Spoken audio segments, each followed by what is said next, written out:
قلت له مات الحصان، قال لي دقيقة ورجع لك. رجع بعد اسبوع، كنت فين يا عتريس؟ قال لي موتت الحصان سميت لك البهايم. فكاك؟ ايوه فكاك. ومش هو لوحده، العائلة كلها كده. اخوك مات ازاي يا ولد؟ مات متأثرا بغبائه.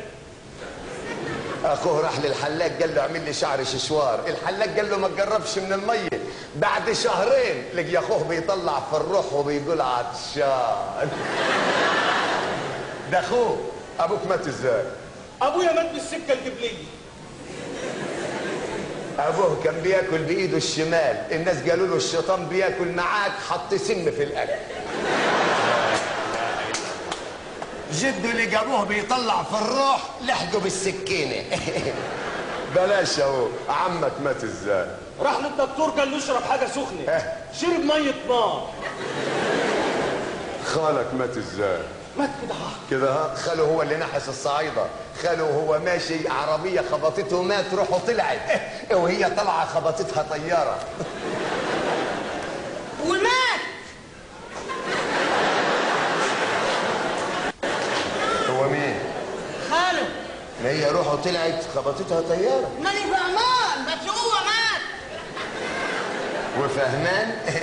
استناني شويه، ده انت ارحم منه بكتير. خاله مات ديجا. ايه بقول يعني دي اللي هتبقى خبطته عربيه روحه طلعت خبطتها طياره ومات. الطيار هو اللي مات يا ابن الكلب. وروحه طلعت وخبطتها صاروخ. هيفهم كيف ده؟ هيفهم كيف؟ اللي بتتوحم تروح.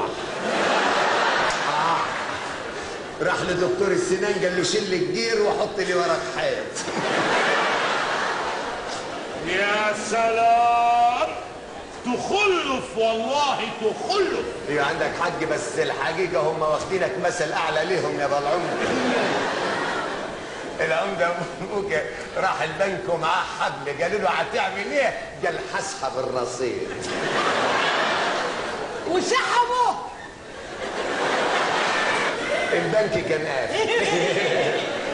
بيقولوا لابوك ايه رايك في تجاره المخدرات؟ قال لهم تجاره عين شمس احسن. ايوه احسن طبعا. ليه يا بلعم؟